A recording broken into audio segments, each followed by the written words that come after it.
বীজ আজকের নয়, অনেক আগের মাইন্ডসেট।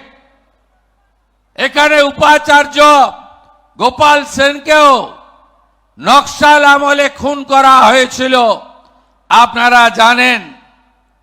পরবর্তী সময় তৃণমূলের আমলে এখানে র্যাগিং এর নামে রানাঘাটের একটি অত্যন্ত সাধারণ পরিবারের ছাত্র তাকে খুন করা হয়, এটাও আপনারা জানেন।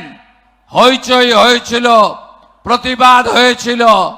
বাইরে ভারতীয় জনতা যুব মোর্চার কর্মসূচিতে আমি এসেছিলাম, যার পথে গাড়ির উপরে লাফিয়ে পড়ল।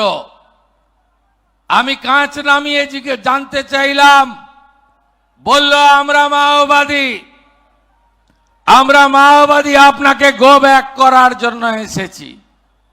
আপনি বিজেপি করেন, আমরা আপনাকে গো ব্যাক বলার জন্য এসেছি, আমরা মাওয়িস্ট। প্রকাশ্যে দাঁড়িয়ে সেই দিন পুলিশ বিরোধী দলনেতাকে আক্রমণ করতে যাওয়ার অপরাধে দুজনকে বাধ্য হয়েছিল থানায় নিয়ে যেতে।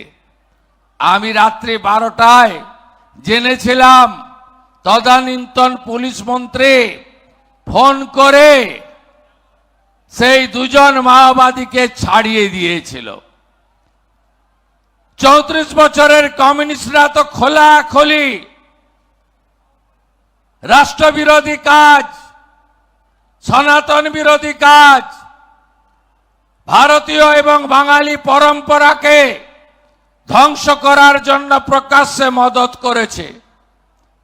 তার পরবর্তীকালে তৃণমূল কংগ্রেসও এদের সঙ্গে সমঝোতা করে চলত। এরা ডিভিডেন্ড কি দিত? ডিভিডেন্ড একটাই দিত। কি ডিভিডেন্ড? নির্বাচন এলে এরা বলতো no vote to BJP, no vote to Narendra Modi.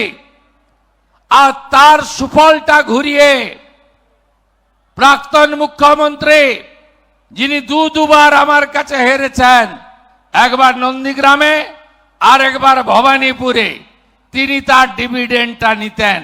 তাই এই শক্তিকে এর ভিতরে বাঁচিয়ে রাখা হয়েছে।